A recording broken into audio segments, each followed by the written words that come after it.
May napaiyak kami for today's video.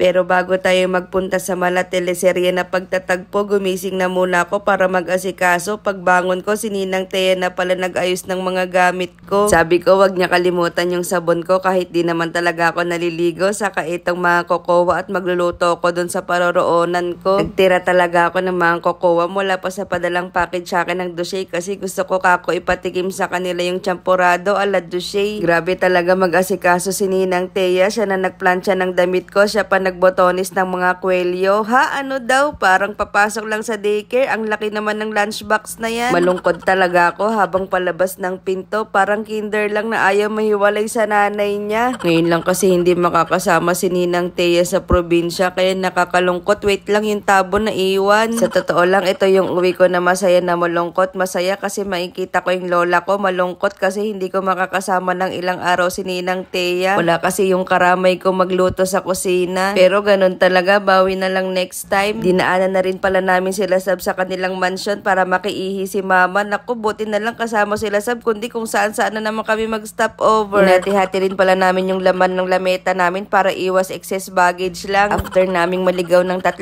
beses, papunta lang ng Park and Fly. Ito, nandito na kami sa Terminal 3 para ibigay yung boarding pass ni Sab. Buti na lang maaga pa kami kaya may time pa sa mga kalokohan. Saka sa prank, ayan, umiyak tuloy si Sab. Tears of joy yan kasi ang laki ng kanyang boarding pass. Tapos to the rescue naman si Lala. Dahil nakapag-online chicken na kami, diretso na pala kami sa boarding gate. Dahil nga maaga pa, nagawa pa naming mag-food trip sa waiting area. Wow, ang lulusog. Ginawa ba namang Cerelac ang Pigrolac? Bata pa lang mayaman na sa vitamin A at ginkgo biloba. Kaya mga bilog na. Siomay lang muna, pampalipas oras. Mahal ng bilihin dito. Yung siomay rice sa kanto, 39 pesos lang. Dito, 120. Kaya di na nakapag-round to ang mga biik ni mama. Yung totoo, priority seat ka o baggage counter ka. Dahil first time to magkakasama kami sa flight, picture muna pang stories ng mga social climber na yan. Tapos ang background music, araw-araw sipag lang. Di bali nang maiwan ng eroplano, makapag-selfie lang. Dahil ako yung videographer, malamang ako yung first to the last. Nakapasok na nga kami sa loob. Grabe, ganito pala feeling ng kikiam na nasa loob ng freezer. Tapos ito yung kasama kong laman ng baboy na maya-maya ilalabas na para i-defrost. Picture muna bago maging adobo. Ang saya pa namin dito, maya-maya tulog na pala yung katabi ko. Abay, sayang ang window seat kung tutulugan lang, kaya pinagtripan ko na lang.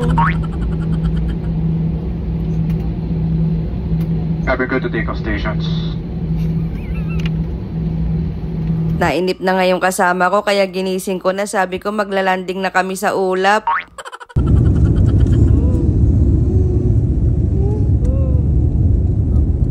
Dahil first time ni Sab sumakay sa aeroplane, hindi pwedeng ma-miss niya yung view. Sabi ko, ang swerte niya kasi bata pa lang siya, nakasakay na siya sa Himpapawid. Samantalang kami nun kahit may work na, Nova Bus pa lang nasakyan naming lumilipad pa sa EDSA. Kung dati pakpak lang ng manok yung nakikita niya, ngayon pakpak na ng aeroplane. Nag-picture pa nga, wala namang Facebook saka data. Finally, nandito na kami sa Thailand. Practice lang to, gegaraw muna for now. Sinundo nga pala kami ni Tito at Papa George kasi may 1 hour pa ulit na biyahe bago makarating sa bahay ni Inang. Hinubad ko na nga rin pala yung jacket ko kasi hindi ko na kayang magpanggap. Akala ko kasi pupunta kami ng Japan. Kakain lang pala kami sa Jollibee Togegaro para kitain si Insan. Akala mo talaga napakalayo ng binyahe. Kakakain lang 45 minutes ago. Gutom na naman. Pagtapos kumain, biyahe na ulit kami pa Baggaw. Ang ganda ng view ng farm. May naisakay pa nga kaming biik at kalabaw. Pagod na pagod ang mga constituents na yarn. Ano yan? Jet lag lang. Char! Pag nadaanan namin to, ibig sabihin malapit na kami, konti na lang makikita na namin si Inang. Sigurado yung pamangking ko nakaabang na naman sa amin.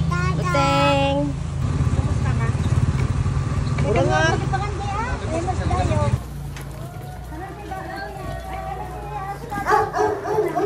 Naiyak na nga si Inang sa tuwa kasi ngayon niya lang ulit kami nakita. Hindi na kasi niya kayang bumiyahe pa Manila, hindi katulad ng dati dahil nangihina na siya. Siya nga pala yung lola namin na nag-alaga sa amin mula panganay hanggang bunso. Sama nyo na rin pati mga apo. Kaya sabi ko mag-hi siya sa vlog para malaman ng buong mundo. Mas masaya sana kung kumpleto kaming magkakapatid dito.